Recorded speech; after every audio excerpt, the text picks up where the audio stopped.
So this isn't the first experience that you've had of going around an encampment. One of the things you said when we met was that you were quite familiar with all of that. Yes, I was raised in Philadelphia in an area called Kensington. If anybody knows Philly, they know that that's kind of considered the Skid Row of Philadelphia. So I am pretty familiar, being around homeless and, people with mental illness and addiction and just really unfortunate situations. And there was even moments where there would be homeless people sleeping on my porch. I'd wake up in the morning and there's somebody there, and I'm like, Mom, what do we do? But it's really devastating. It's really sad, and I feel like being here and experiencing this is very grounding. I'm very happy how far I've come and how far my family have come, but it just brings me back to those days and being in a situation where I was surrounded by this, and it's really interesting. So.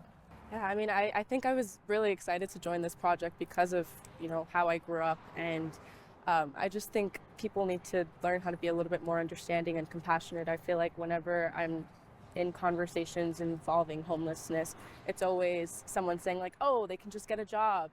It's not that easy for people, especially in this situation. You come here and you see that.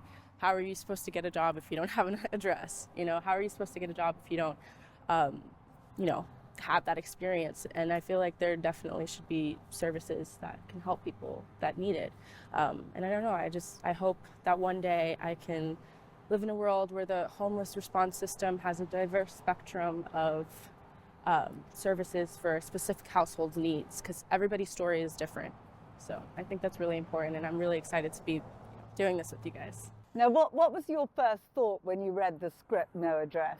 When I first got the script for No Address, it automatically touched home, obviously, considering that I kind of grew up in this, not in this situation specifically, but like surrounded by homelessness. And it was really important to me to, I feel like as an actor in general, it's really important to be a part of and be involved in stories that are important.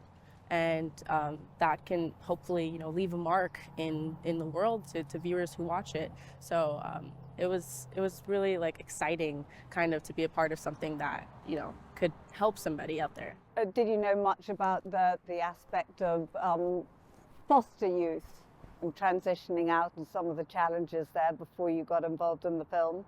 Yeah, actually, when I was younger, my mom fostered kids for some time. So I was young at the time, so I didn't know the backstory of most of it, and I didn't understand what that meant. I just kind of knew that there were these kids in my home who I fell in love with, and that was really an interesting experience for me. But as far as foster youth, when they grow older, teens, they become adults.